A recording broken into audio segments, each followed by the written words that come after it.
Hello guys.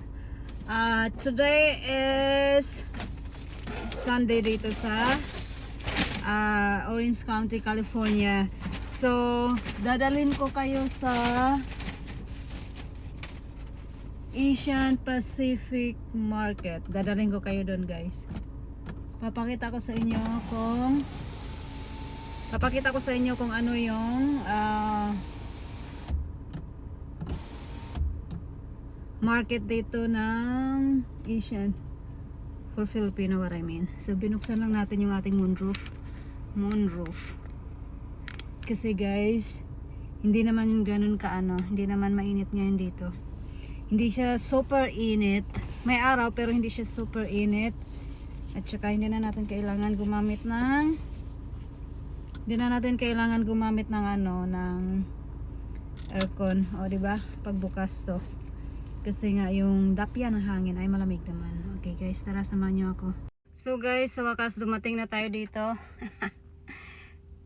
Dito sa Island Pacific Seafood Market. So papakita ko lang sa inyo ha. First time kong pumunta dito na ako lang mag-isa. So instead na dito ako dumiretso sa parking lot ng Island Pacific Seafood, doon ako napunta sa Home Depot sa kabila. Anyway, babagita ko sa inyo. So, dyan tayo pupunta. Yung store na yan, Asian store yan. Kompleto yan dyan guys. Merong bakery, kainan, ganun. Tara, samahan niyo pa ako ha.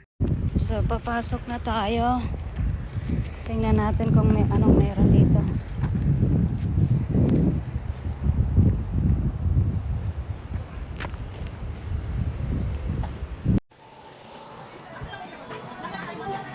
So, didiretso muna tayo sa coffee section kasi ito yung coffee na gusto niya. So, diretso na tayo dito sa coffee. So, ito yung gusto ng asawa ko. So, mga natin tayo. Kukuha na ako ng basket. So, 1, 2, 3, 4, 5, 6, 7, 8, 9, 10. So, bali 10 yung bibilin ko. Yan lang yung coffee na iniinom niya sa Filipino namin. Yung iba kasi hindi niya nagugustuhan, pero ito gusto niya. So, tara guys, naghahanap pa pala ako ng Christmas na dito oh.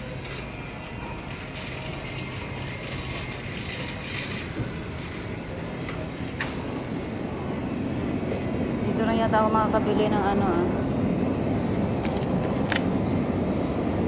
beef of. So, pili tayo na kasi may talaga dito. Guys, one. 199. Pili ito. Kasi kahapon sa may Mas ito dito. Dito. Ito. Gusto lang sa order. Maganda na flavor. Kaya natin durian. So, bibili lang ito. Ito lang isa. Panawa. Tapos, bibili tayo na durian. Pili din na tayo na ito guys. Isa. Spaghetti sauce. Sweet spaghetti sauce. Hindi naman ako lagi nito. Luto. Pero, bili lang tayo na isa. Tapos, bili rin tayo nito.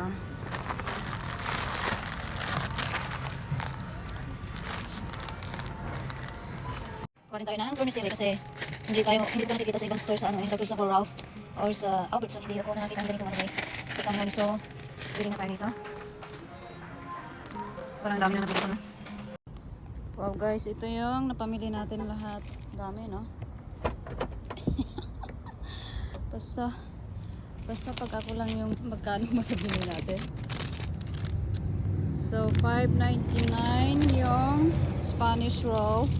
Ito yung grocery guys. Buong grocery. Magkano? Wow. 107.77 yung nagastos natin ngayon. Plus doon sa Spanish roll na 5 something. Hanip ano. Tingnan natin kung mag-presyo dito sa ating